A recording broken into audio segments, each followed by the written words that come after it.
This is an urban myth that came from the English department of the NCCU.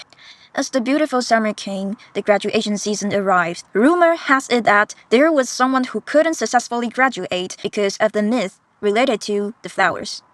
How did I discover such a fantastical story by myself? Well, that was because that I was preparing for the final exam in the main library of NCCU. But after studying for maybe hours, when I wanted to leave, I saw an old notebook. So, being curious, I opened it and found a weird story that happened several semesters ago.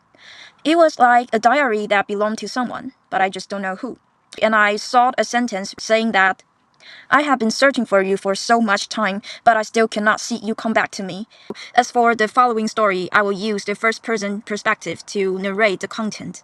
So, in the October of 2023, you and I knew each other because of joining in the same club in the school, and after that, we became very good friends. The classroom for our club was up in the hills of the campus, and there were lots of rooms in that building. Some rooms that we have never entered, some rooms that we can create our artworks together, and some rooms for us to practice our performances for the final club exhibition. All the rooms make that building so convenient, but sometimes at night it gets a little bit dark and quiet.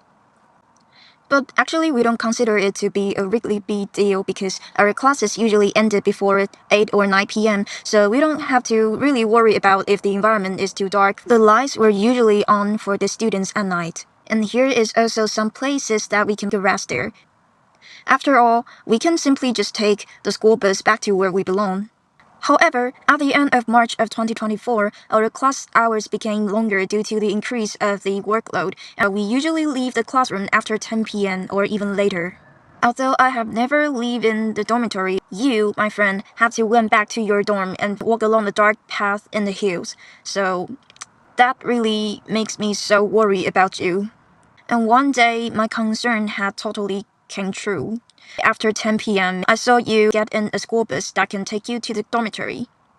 But it was very weird because school usually don't provide this service after 10. Yet, you just waved to me and smiled to me saying that perhaps today is a lucky day to take the bus to my dorm.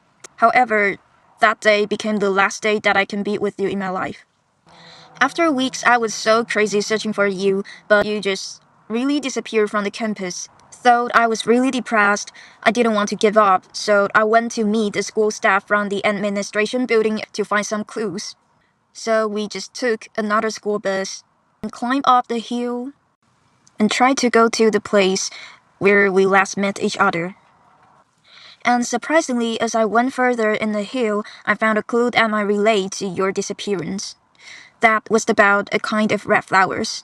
Then I tried so hard to recall the day when you took the last bus to your dormitory, and what immediately came inside my brain was simply the weird but beautiful red flowers, which just so similar to what we saw. And I remember that they were surrounded the path where the school bus might go. I was so shocked that I opened my computers to search for the information about the flowers as soon as I got home. Subsequently, I've found some documentary and papers about the strange plants in our campus. I found 3 main evidence that can support what I just saw today. So the first one is suggested that if you go further into the hill behind the NCCU after late night, you might enter a type of forbidden space where it's usually foggy. After that one, the second evidence just indicated that after you encounter those toxic red flowers, they might damage your brain system and make you see something that is not real, such as the phantoms that look like dead bodies. Finally, the third evidence just implied that the root of the flowers will gradually wrap your feet and then your legs and whisper something next to your ears. Then you will lose your mobility and get hypnotized. At the very end, the scarlet flowers will climb up to your face and swallow your soul. Eventually, you're not human anymore. You became a cursed flower in this old campus. After reading those terrible things, I rushed to see if there were any real-life evidence that can really support the thesis on the internet. But when I just arrived at the place, the only thing I saw on the hill was simply a classic sculpture of the historical figure that is related to our campus. Besides, even though I have found something look like the phantoms, it's just an art piece created by the students of NCCU. There is nothing related to the supernatural things. Then I got so discouraged by the failure to find a solid clue about your case, so I just went down the hill. All of a sudden, I saw a very beautiful but different flower on my way. I soon recognized that it was my dear friend. It was whispering to me. What I heard about is that she doesn't want me to worry about her anymore. I gently touched the flower and kissed it, with my tears down my cheeks.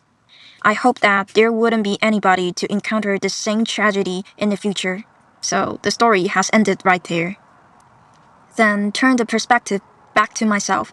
When I finally finished reading the notebook of the author, then I get out of the library and went to the place that allows me to think deeply about the meaning behind that terrible story.